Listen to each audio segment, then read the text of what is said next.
Buenos días, Juan. Es un honor recibir en este enclave tan bonito y en un día de una luz preciosa, bueno, a un gran experto en rehabilitación, que es compañero y mutualista de ASEMAS y que nos va a deleitar hoy nos va a contar un poco la obra que hizo aquí hace 30 años, que se conserva de maravilla. Y bueno, vamos a aprender mucho hoy de rehabilitación dentro de esta serie de entrevistas que estamos haciendo a compañeros de los que hay mucho que aprender. O sea que bienvenido. Muchas gracias. Muchísimas gracias por tu atención. Gracias a ti, Fulgencio. Yo encantado de estar con todos vosotros, con ASEMAS, con quien llevo desde los comienzos, ¿no? Y en este sitio como es la Alhambra, que empecé aquí en el año 92. O sea que es un sitio que me trae muchísimos recuerdos. Es una obra para mí emblemática con la que comenzamos nuestra trayectoria. O sea que gracias a vosotros. Pues estamos ahora entrando en el Palacio Carlos V, que como sabéis es una obra del siglo XVI, que realizó Pedro Machuca bajo encargo del emperador Carlos V y para construir un palacio real dentro del conjunto de la Alhambra. Una obra que aparentemente fue, o la gente la entiende como poco respetuosa con el entorno donde se encuentra, con el entorno nazarí, y realmente Machuca fue absolutamente respetuoso con lo que se encontró, con los aljibes, con el giro pequeño del edificio para destruir pocos elementos, ¿no? Una obra muy emblemática, pero que no se llegó a concluir. Estuvo en estado de ruina hasta el año 1920 aproximadamente. Tuvimos un congreso de arquitectos en el año 81, ¿Sí? Que fue muy interesante porque se utilizaron varias estancias de este palacio y de aquel congreso salió Arquia y ASEMAS como ideas necesarias para la profesión. Es una tipología muy especial a este palacio, ¿no? De un círculo escrito en un cuadrado, una tipología muy italiana, de origen italiano, pero que luego por miles de problemas constructivos y de propiedad realmente no se concluyó. Y no fue hasta el año 90 o 92 realmente cuando recibimos el encargo de convertir el Palacio Carlos V como Museo de la Alhambra, con el museo de todas las piezas arqueológicas que tiene el conjunto, ¿no? Y es un espacio, bueno, el visitante suele venir más a la Alhambra, a los palacios nazarís más que al Palacio Carlos V, pero claro, cuando lo descubren, aquel que no lo conoce, pues se queda impresionado por la majestuosidad del sitio. Es un lugar donde se hacen con los conciertos de junio, de verano, los conciertos de la Alhambra, ¿no? Tiene una acústica impresionante y bueno, es un espacio emblemático absolutamente, ¿no?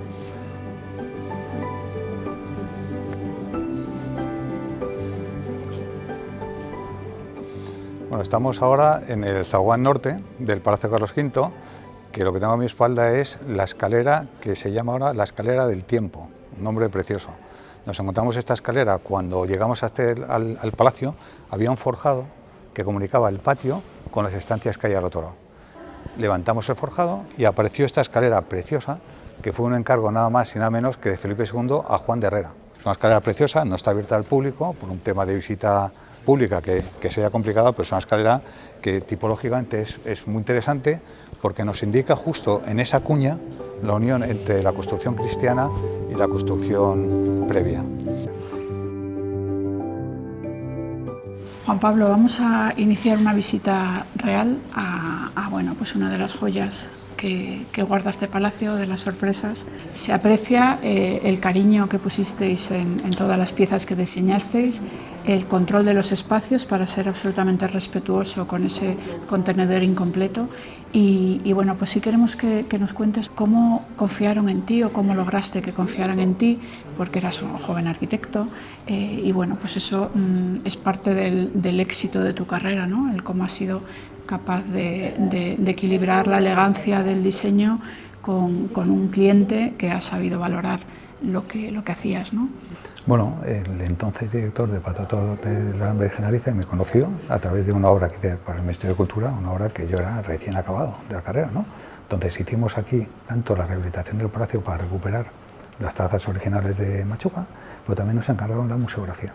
Y eran unos años donde en España se empezaba con las primeras museografías. Desde el Ministerio de Cultura hasta ese momento los museos los montaban los directores.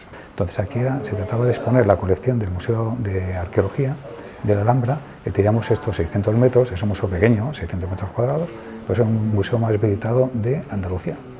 que es, la Alhambra tiene 2.400.000 visitantes más o menos, y este museo pues se lleva gran parte de ellos, ¿no? O sea, es un museo, un éxito bestial. Me parece que es bonito ver una pieza que te emocione, sea un cuadro, una escultura, un resto arqueológico, y que esa pieza te transmita tanta emoción que quieras investigar sobre esa colección, que es lo que hemos pretendido aquí. Y esa emoción que quieres transmitir cuando una pieza tiene un valor excepcional, como son pues, cualquiera de las que podemos contemplar aquí, como una vitrina con un detalle tan excepcional por la que no pasa además el tiempo, como hemos hablado, ¿no? Esa tarea del arquitecto que además está muy preparado para saber el contenido de lo que está exponiendo. Tú eres un referente en España hasta el punto de escribir un libro, ¿no? donde cuentas un poco toda tu experiencia con el manual de museografía, ¿no? Es así, yo creo mucho en la presentación de la pieza, en la colección, ¿no? Me parece que a través de la colección uno tiene que entender cuál es el discurso de ese museo. No soy muy partidario de incluir excesiva tecnología en los museos, que el medio supere a lo que se quiere contar, lleno de pantallas, interactivos y tal. Tienen que estar, pero de una manera comedida. Entonces, en este museo las piezas hablan por sí mismas, aunque luego hay un apoyo de texto, es importante, con diferentes niveles de lectura en los atriles, en diferentes idiomas, pero cada pieza está expuesta de una manera especial y singular. Ahí, por ejemplo, pues hay una fuente con un espejo desde abajo, ¿no? Para ver cómo es toda la decoración de esa pieza, ¿no? Estas están dialogando con la pared del fondo del palacio. Este palacio renacentista que se implantó sobre los restos nazarís, detrás, bueno, ahí enfrente, aparecen los restos de la acequia real, que lo descubrimos nosotros en el proyecto, y nos pareció interesante como que en esta sala que se hablara de la acequia, de la importancia que tiene el agua dentro de la Alhambra, ¿no? Entonces, para nosotros esto es una pieza más. Y como decía antes, es bonita la lectura de que este palacio que se implantó sobre unos restos nazarís, que se ve aquí perfectamente, ahora es como una inmensa vitrina de esos restos nazarís, como que han vuelto a surgir, y esto es un inmenso expositor de las colecciones nazarís. O sea, que es como que la historia ha dado la vuelta, ¿no? Realmente es espectacular cómo cuidasteis el detalle, cómo todo está pensado para que tenga su función y cómo efectivamente recursos perfectamente ejecutados, porque 30 años después estas piezas son impecables, como recursos que se están volviendo a utilizar en museografía, sí, como los espejos para manifestar una cara que queda oculta, ¿no? Pues realmente es un proyecto escarpiano nacional, sí, lo cual pues tiene mucho mérito porque el mérito es lo que contabas tú, ¿no? La confianza que tuvo en ti el cliente. En esta sala se ven muchas cosas, ¿no? Mirando hacia arriba se ven los huecos que había dejado previsto Machuca para colocar una anteplanta, apoyados en esos mechinales. Ajá. Y nosotros los hemos dejado como una lectura más del edificio, que el edificio enseñe y demuestre lo que quiso ser, de alguna manera, ¿no? Pero sin inventar nada. O sea, es una... y con las texturas, además, voluntariamente manifestáis esa posición con los materiales nuevos, esa historia oculta que hay detrás, ¿no? Con esos restos. Eso es como se hace en pintura, que es un regatino, ¿no? Que cuando hay una laguna en una pintura, y que no se sabe cómo era, bueno, pues se puede reintegrar, pero con un lápiz o con acuarelas con rayitas, ¿no? Entonces aquí hemos utilizado la misma piedra, pero con otra textura para que se evidencie que es una intervención contemporánea nuestra, ¿no? En una segunda lectura. El visitante normal probablemente no se va a dar cuenta de ese detalle. Pero lográis un espacio unitario con una calidad estética pues absolutamente exquisita, claro. Y en este museo, además de haber un discurso cronológico, en todas las salas intentamos que haya todo tipo de materiales, que haya piedra, alicatao, yesería, piezas domésticas, etcétera, para que convivan unas con otras y que esas lagunas no se perciban y que el museo sea más enriquecedor desde el punto de vista plástico, más próximo a los museos del siglo XIX, que siempre nos han atraído, esa emoción que tienen los museos un tanto desordenados del XIX, ¿no? Intentamos compatibilizar la tecnología actual con la emoción de esos museos decimonónicos. Ese es un discurso, y otro discurso es que en el lado interior siempre colocamos piezas de tipo arquitectónico, fustes, capiteles, basas, etcétera, y en el lado exterior, en el lado de la fachada, piezas de tipo doméstico. Y luego las vitrinas, claro, no había en ese momento vitrinas estandarizadas, que llamaras una casa, todavía no lo hay en España, ¿no?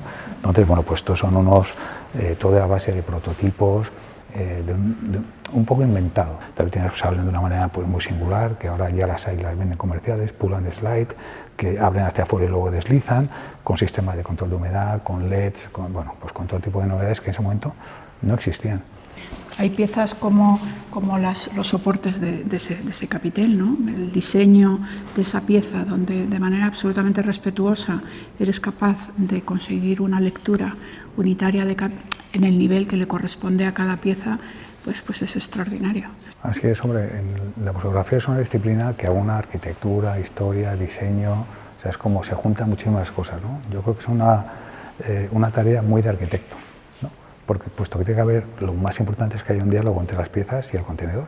O sea, no puedes hacer una museografía donde las piezas se expongan de manera independiente de dónde se encuentran, ¿no? Entonces aquí que haya ese diálogo, que tanto el edificio como las piezas salgan potenciados, ¿no? Entonces aquí yo creo que las piezas, este Yamur, pues se ve aquí muy potenciado, se ve como que dialoga con el edificio, y el edificio al mismo tiempo no se anula, ¿no? Que eso me parece importante. Soy contrario a los museos de caja negra, de entrar y no tener reflejas exteriores. Aquí a través de las ventanas ves si es verano, invierno, mañana o si es por la noche, ¿no? Entonces me parece que ese diálogo está conseguido.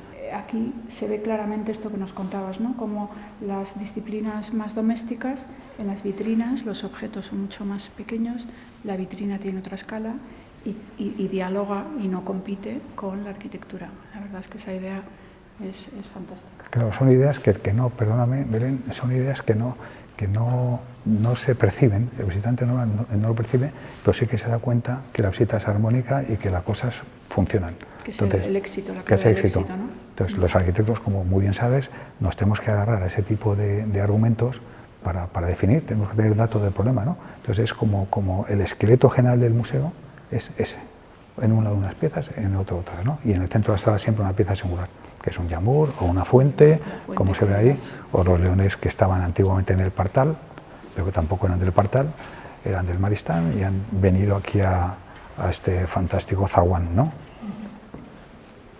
Pero diseñas todo, diseñas los soportes en horizontal, los soportes en vertical, ocultas los mecanismos y toda la electrificación y tecnificación del museo de una manera elegantísima, porque esta sala es absolutamente protegida, o sea, no tienes ningún elemento que perturbe el contenido, ¿no? Las piezas esculturales. Fíjate, de las cosas más complicadas en un museo es, en un museo instalado en un edificio rehabilitado, es garantizar que las piezas tengan las condiciones adecuadas de conservación y restauración. Pues hay un momento que es contrario, como respeto el edificio, pero al mismo tiempo consigo que haya una iluminación determinada, una humedad determinada, ¿no? Entonces tienes que conseguir un equilibrio, porque por un lado no puedes tocar el edificio, que es patrimonio big, super big este edificio, ¿no? Pero por otro lado las piezas demandan unas prestaciones, ¿no? Entonces conseguir ese equilibrio sin que se perciba y sin dañar el edificio, o sea que este museo se pueda desmontar y que dentro de 200 años se convierta en lo que se quiera, ¿no? Sin que el edificio se haya dañado. Ahí probablemente está el mayor reto, y desde luego las instalaciones pues sí que intentamos que no se noten, no se vean, y en este caso digamos que el viento lo teníamos a favor. O sea, todo nos iba...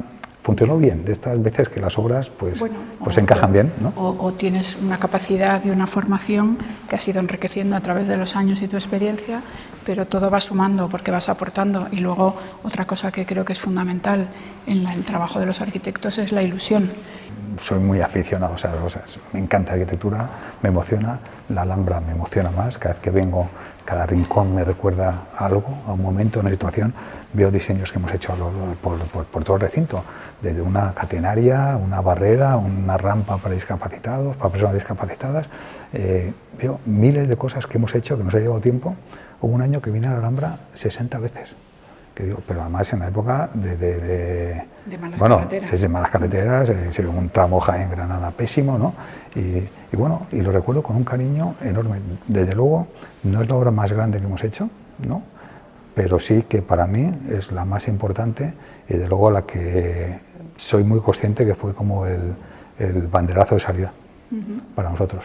O sea, vincularnos, Museo de la Alhambra, rehabilitación del Palacio Carlos V, fue una obra que nos dieron el Premio Nacional de Restauración. Mira, en esta sala está la pieza más emblemática del museo, que es el Jarrón de las Gacelas, que es una pieza fantástica, como ves, una pieza vidriada que tiene, bueno, de cada pieza te voy a contar alguna anécdota, pero de esta, tiene una fractura en el centro, que no está ni pegada. O sea, esa pieza se podría levantar la mitad de arriba, ¿ves la fractura, Está no? solamente asentada, sí. Asentada. Y parece que si la empujas, la podrías tirar, esta pieza, ¿no? Pues no. En la base tenía un agujero, que ya lo tenía, no lo hicimos, ¿no? Y hay un fuste hacia arriba, que arriba hay una pieza que abre como un paraguas invertido, que aunque yo lo empujara, está absolutamente estabilizada. La gacela es el logotipo de la Alhambra. La gacela suele representar la gacela, bueno, la especie de gacela, porque realmente no es una gacela, ¿no?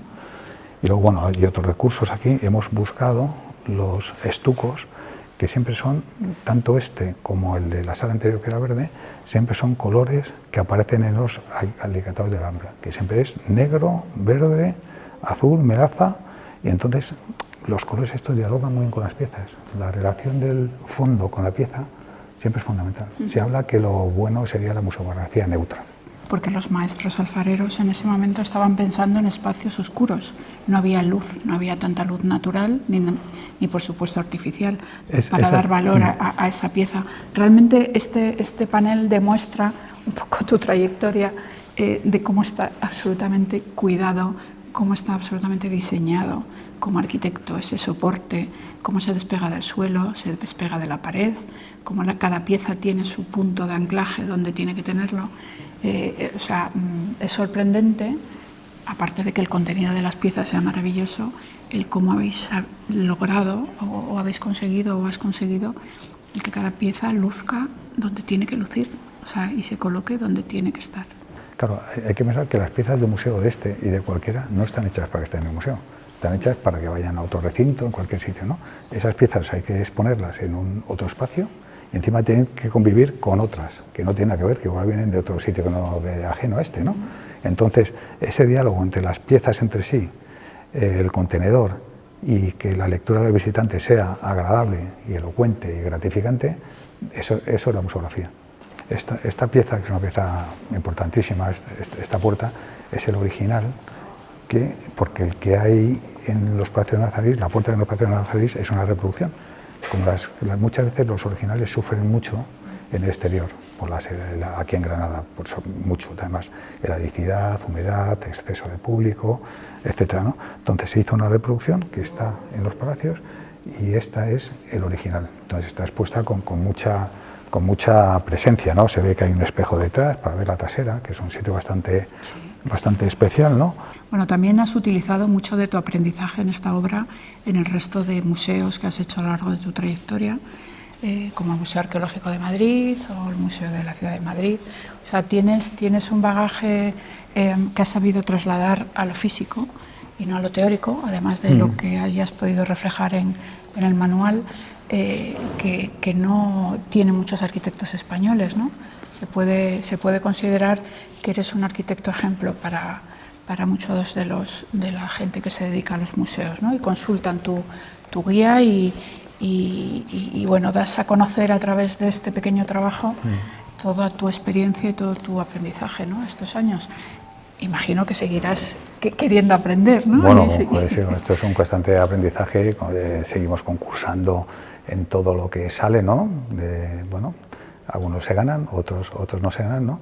Pues sí, o sea, yo voy a los museos de España o internacionales y me voy fijando en lo anecdótico, o sea, cómo se abre, cómo se cierra, cómo es el tornillo, cómo es el avellanado, qué tipo de madera utilizan, ¿no? Ya es un poco de formación profesional. Pero tengo que decirte que nosotros estamos bien posicionados en España desde el punto de vista de museografía y restauración, pero porque llegamos en un momento adecuado también. Llegamos en un momento donde se iniciaba el campo de la museografía, ¿no? Y es un campo al que sí que aconsejaría a muchos jóvenes arquitectos que pongan el foco, porque España es líder.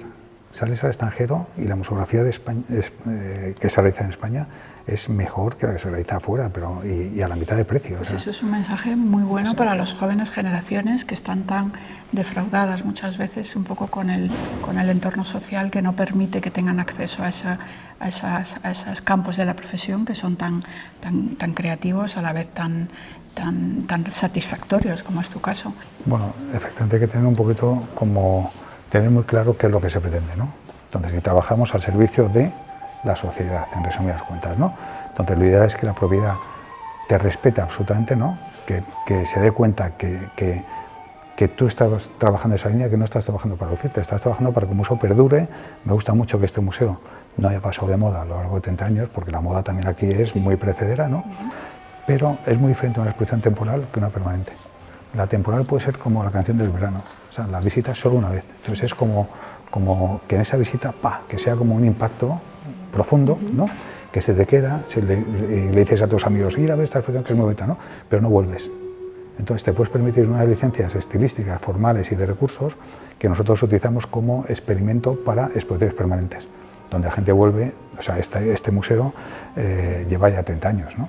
La exposición en Sibila no aguantaría 30 años, porque hemos utilizado unos recursos y aquí no cambiarías nada más que limpiar todo lo espúreo, que pueden ser muchas veces los temas visuales, temas informativos, etcétera. O sea, que realmente, ¿tú aquí cambiarías algo?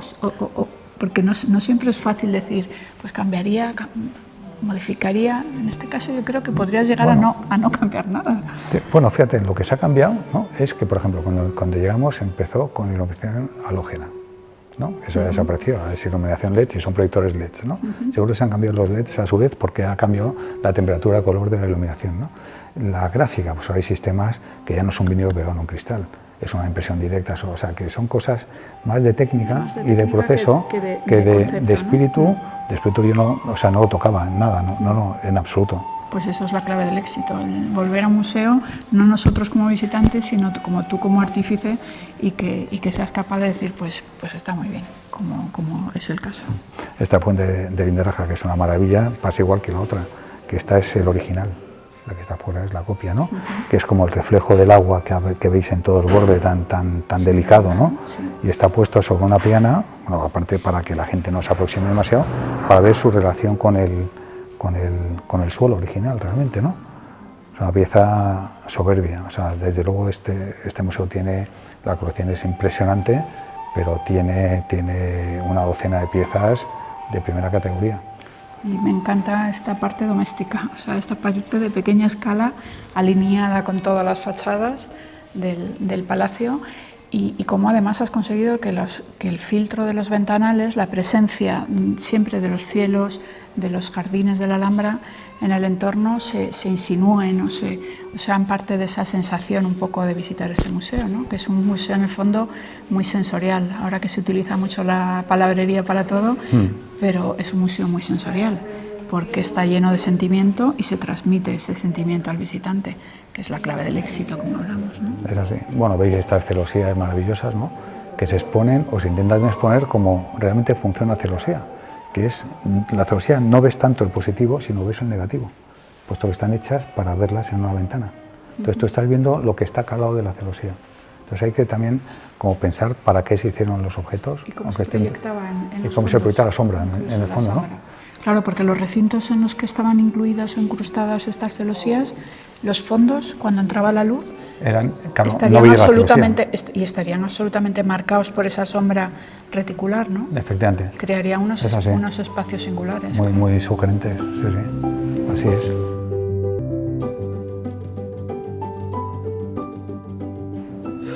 Juan Pablo, estamos en la zona de recepción, la zona más representativa, y estamos en una sala donde todo está pensado, todo está diseñado, todo está detallado. El techo en sí mismo ya es una obra, una pieza escultórica. ¿Todo lo cuidasteis? ¿Pensasteis en todo? Pues sí, la verdad es que esta es una obra que le tengo muchísimo cariño, pues fue una obra que nos encargaron en el año 92, más o menos, creo que fue, ¿no? Y este edificio el edificio Machuca fue un edificio inacabado. Empezó a construirlo en 1500 y pico, y hasta 1920 no se construyeron ni forjados, ni suelos, ni muros interiores, ¿no? Estaba inacabado, vacío, en ruinas, vacío totalmente, ¿no? ¿Qué hicimos nosotros? Liberamos todo lo que nos parecía que no era auténtico, entendiendo como auténtico lo original de Machuca, quitamos todos los forros de todas las paredes, que veis que están ahora con la piedra picada, pero no es porque Machuca hubiera querido dejarla picada, sino porque realmente es como objetivamente lo dejó. No sabemos si lo hubiera previsto algún estuco, no enterado, no tenemos ni idea, pero nos pareció bien como que la propia lectura del edificio desvelara que el edificio nunca había estado acabado. Lo que hicimos fue picar todas las paredes, poner las instalaciones con este techo que has comentado, sin tocar nada, ningún muro original, puesto que pasamos las instalaciones de una sala a otra a través de los mechinales, y en algunas zonas donde no había piedra, porque Machuca lo había dejado inacabado, lo hemos rematado con revoco que se ve desde la línea, la imposta que hay de acero inoxidable hacia arriba, con un revoco que no a primera lectura, con los ojos digamos desenfocados, parece que es piedra también, ¿no? Y este arco que ves aquí enfrente respetó un aljibe, que luego igual lo podemos ver, un aljibe que hay justo debajo, y bueno, que es como un detalle absolutamente respetuoso un poco con los antecedentes, ¿no? Entonces aquí conseguimos bueno, pues diseñar todo. Entonces, o sea, tuvimos una propiedad fantástica que nos respetó todo y diseñamos todo el mobiliario, el equipamiento. Como guiño utilizamos estas sillas conocidas por todos de Mies van der Rohe, que son de la misma época de cuando se hicieron aquí las obras aquellas que eran como conservacionistas a tope, ¿no? Entonces es como un guiño de qué se estaba haciendo en Europa en ese momento, ¿no? Tanto estas sillas como las butacas que hay por ahí de Le Corbusier. Porque esta es la sala debajo de este arco, o a través de este arco que has comentado que recuperasteis, se pasa a la sala de presentaciones o salón de actos, donde realmente se descubre ese gusto por el detalle, el respeto de lo existente, pero aquí lo que realmente es la clave es que fuisteis unos privilegiados de llenar de contenido un contenedor vacío, ¿no? En principio, por lo que cuentas. Y cómo fuisteis capaces de insertar esos usos o nuevos usos actuales con tanto gusto o con tanta delicadeza y buena ejecución, que 30 años después es una sala plenamente actual, ¿no? No ha pasado el tiempo en ese sentido. Claro, ya sabemos que lo bueno es que la propiedad sea inteligente, más que el arquitecto, ¿no? Entonces, en este caso, la propiedad fue absolutamente inteligente, respetuosa, sabía lo que permitía el edificio. Al ser un edificio también de esta categoría, es muy flexible. Ya sabemos que los edificios buenos tienen muchísimas posibilidades de uso. Y aquí se nos encomendó hacer un salón de actos y, bueno, que ha funcionado muy bien, en su momento funcionaba mejor todavía, ¿no? Yo creo que requiere ahora una pequeña actualización, puesto que los sistemas de comunicación han avanzado muchísimo, ¿no?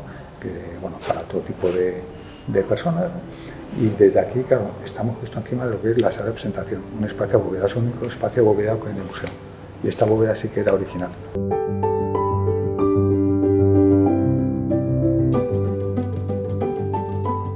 Bueno, estamos ahora en la antigua sala de presentación de la Alhambra, que estamos en la planta sótano del Palacio Carlos V, y aquí es muy interesante, en este frente que tengo a mi espalda, que aparece un arco que significa el respeto que tenía Machuca sobre el aljibe que hay abajo. De esta cota hacia abajo hay un aljibe de agua nazarí, como de 9×9, y ese arquito que aparece significa como que no quiso demoler el aljibe. Y responde a su vez al arco que hemos visto anteriormente en la sala de conferencias. Se ve también una ventana tapiada, que la veis ahí, que aparece claramente dibujada en los dibujos de Villanueva y Arnal del siglo XVIII, que es un hueco que aparece en la fachada del Palacio Carlos V, que bueno, está cegado y de fuera ya es imposible percibir. Y este espacio pues lo hemos recuperado y con suelo radiante, con todo tipo de instalaciones, de climatización e iluminación, como sala polivalente para los actos que el patronato decida.